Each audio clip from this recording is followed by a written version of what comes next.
अस्सलाम वालेकुम। SM news के साथ मैं हूं मुक़द्दर रज़ा।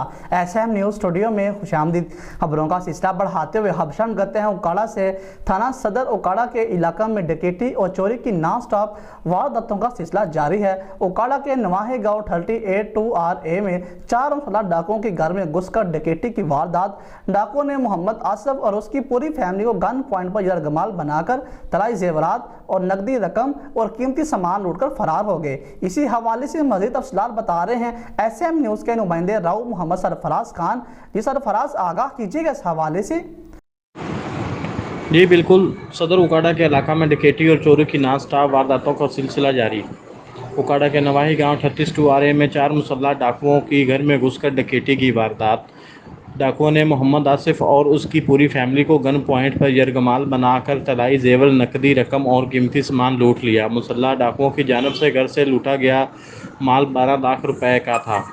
डकैती की वारदात करने वाले डाकुओं की CCTV फुटेज SM न्यूज़ ने हासिल कर ली। फुटेज में 4 मुसल्लह डाकुओं को हाथों में असला उठाए डकैती के लिए वाज़ेह तौर पर देखा जा सकता है। CCTV फुटेज के सामने आने के बावजूद भी थाना सदर उकाड़ा पुलिस डाकुओं को गिरफ्तार करने में मुकम्मल तौर पर नाकाम। शहरियों की जानब से वज़ीर आला पंजाब से नोटिस लेने का मुतालबा। जी बहुत शुक्रिया सरफराज, तफसीलात से आगाह करने के लिए। अब तक के लिए इतना ही। मज़ीद खबरों के लिए देखते रहिए SM न्यूज़।